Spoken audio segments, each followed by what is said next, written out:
ભાવનગરના કરચલીયાપરામાં શિવનગરમાં રહેતા કાંતાબેન અને તેમનો પરિવાર માથાભારે તત્વોના ડરના કારણે પોતાનું ઘર છોડીને બહેનના ઘરે જતા રહ્યા હતા ત્યારે ગતરાત્રિના સમયે માથાભારે તત્વોએ ઘરમાં તોડફોડ કરીને આગ લગાડી હતી જેની જાણ ટેલિફોન પર કાંતાબેનને થઈ હતી અને 7 લોકો હોવાનું જણાવ્યું હતું।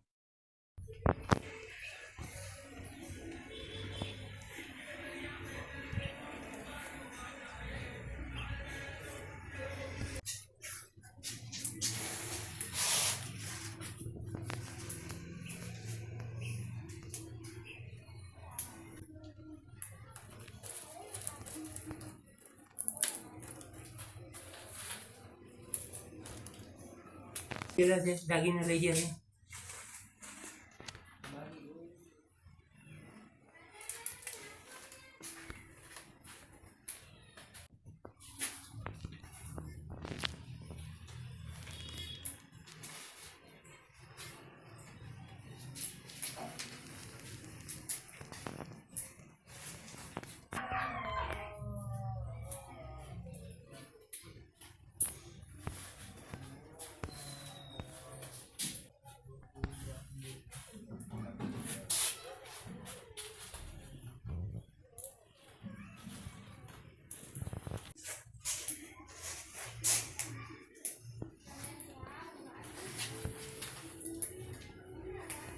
કાંતાબેન કયો વિસ્તાર આ શિવનગર।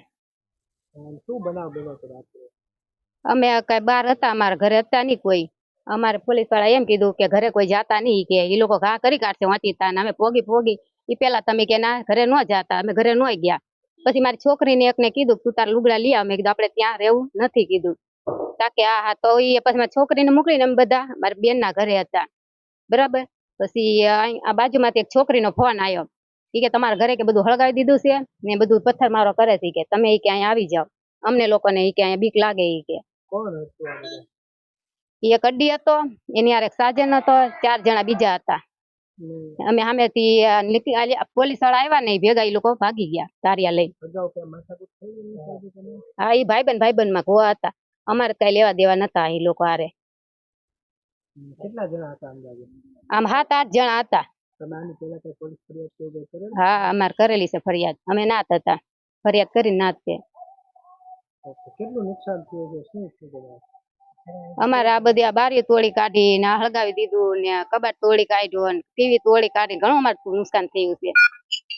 કેટલા જણા હતા અંદાજે? થઈ ગયા હોય? 7-8 જણા હતા। એક અમારી બુટી માં છોકરીની સગાઈની હતી, એક ચાંદીના સળા હતા, એ લઈને વિયાઈ ગયા એ લોકો। કેટલા જણા? ને મારી 2 વર્ષની છોકરી છે ને એના પૈસા ભેગા કર્યા હતા ગલ્લામાં, એ ગલ્લો ઉપાડીને વિયાઈ ગયા।